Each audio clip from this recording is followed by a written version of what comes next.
Baik, Assalamualaikum warahmatullahi wabarakatuh. Saya Fahmi Zaki Ahmad dengan NPM 240 820 10121.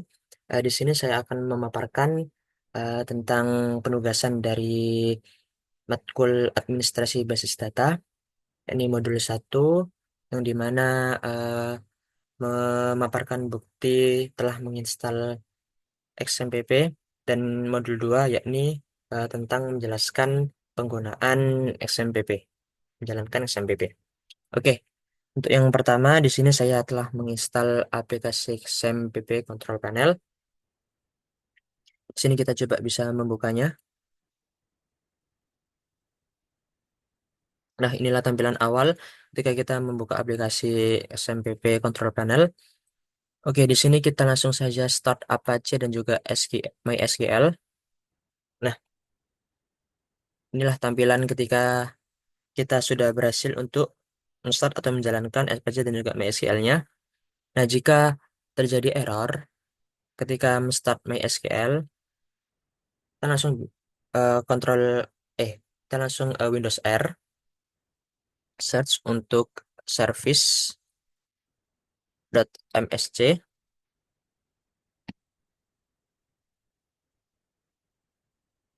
Nah, di sini kita cari yang MySQL 80. Kemudian kita nonaktifkan atau kita stop terlebih dahulu. Nah, di sini saya sudah menonaktifkan dan atau menstop MySQL 80. Jadi di sini saya sudah bisa menjalankan atau menstart MySQL-nya. Nah, kenapa kita perlu menstop MySQL 80? Karena eh, satu port ini tidak bisa dijalankan oleh dua aplikasi. Jadi, jika kita ingin menjalankan MySQL di XMPP, maka kita harus menonaktifkan MySQL yang 80 itu. Oke. Oke, langsung saja kita ingin menjalankan XMPP Control Panel ini, klik Administrator, maka akan langsung menuju ke PHP Admin untuk menjalankan XMPP Control Panelnya. Oke, di sini kita coba untuk membuat database baru ya. Bisa dengan dua cara, yakni dengan GUI dan juga dengan MySQL. Saya contohkan yang dengan GUI dulu. Klik baru, kemudian kita tulis nama database-nya. Oke, dan kita buat. Nah, maka ketika sudah berhasil, database to do telah dibuat dan ini tampilan awalnya masih kosong, belum ada tabel yang terisi. Oke, kita coba contohkan dengan MySQL. Oke, ini create database, kemudian nama database-nya yakni to do, dan nanti langsung klik kirim untuk menjalankan sintaksnya, query-nya. Oke. Oke, di sini kita balik lagi. Kita sudah membuat database. Selanjutnya kita membuat tabelnya.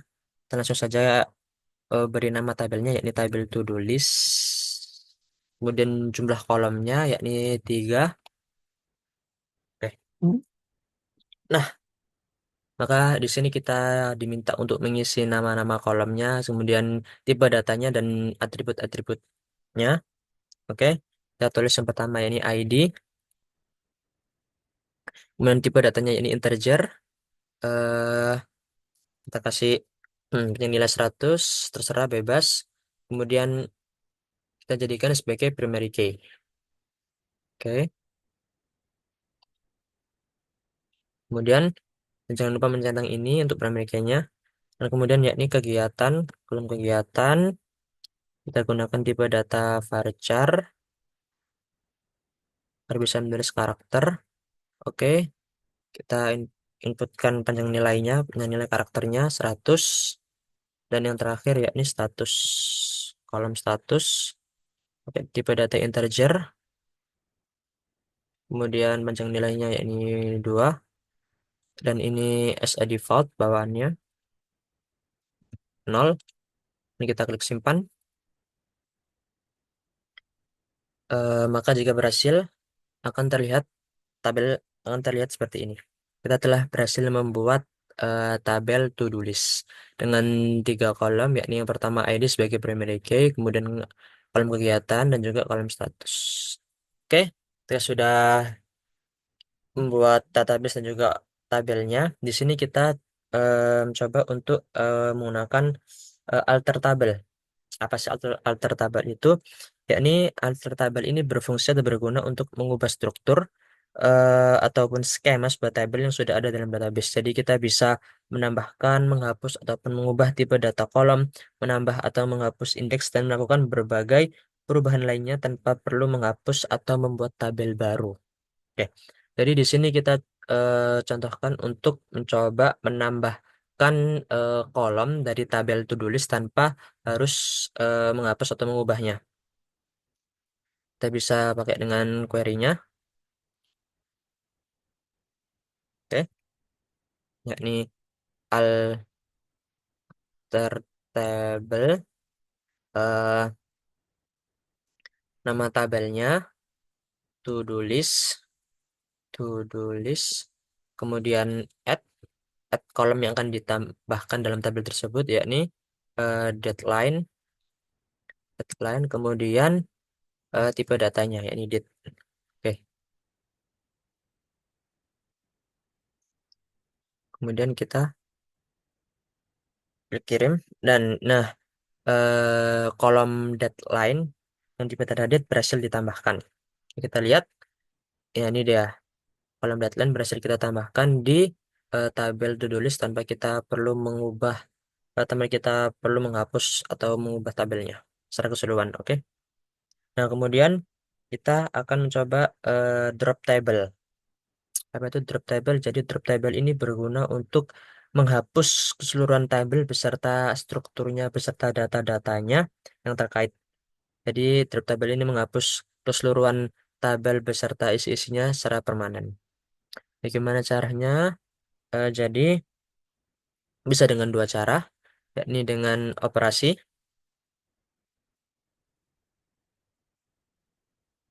scroll ke bawah, kemudian ini hapus data tabel, kita klik yang hapus tabel drop. Ya, kita hapus. Nah, maka tabel otomatis akan terhapus. Atau bisa kita juga menggunakan dengan query, ya, yakni dengan hmm, query-nya yakni drop table, kemudian nama tabelnya to-do list. Oke, dan kita klik kirim.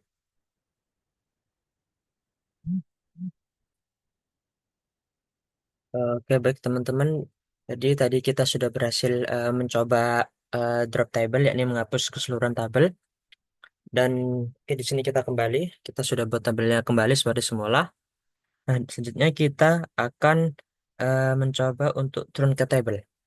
Jadi turun ke table ini eh, hmm, yakni sama menghapusnya dengan drop table, cuma bedanya untuk turun ke table ini kita hanya menghapus data-datanya saja dalam table, kita tidak menghapus keseluruhan dari tabel tersebut.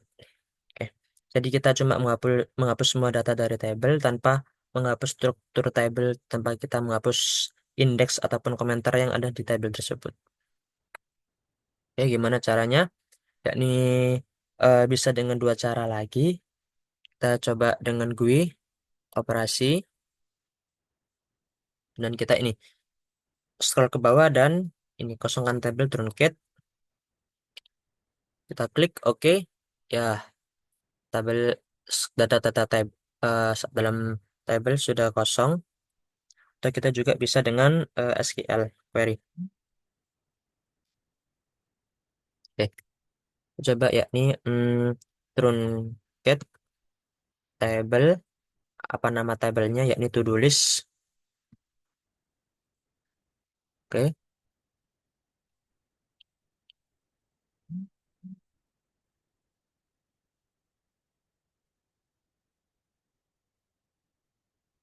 Nah, kita bisa men-turn ke table, kita menghapus semua data-data yang table tanpa kita menghapus secara keseluruhan tabelnya, tanpa menghapus struktur maupun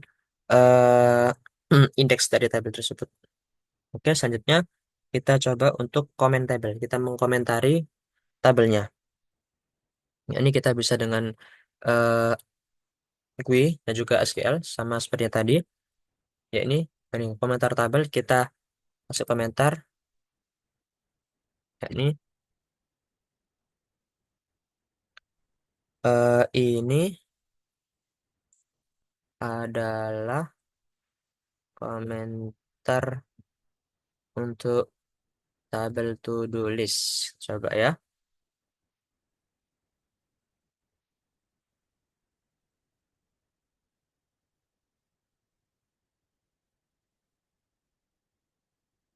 Oke.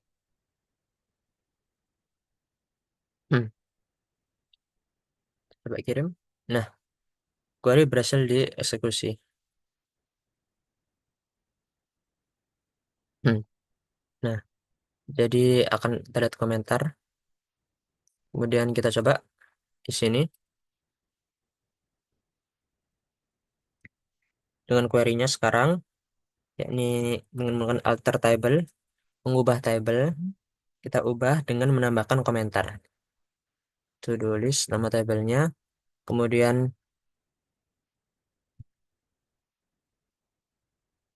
kita kasih komen. Apa komennya? Yakni ini adalah komen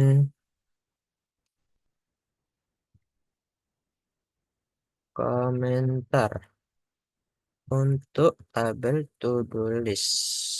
Oke, coba kita jalankan.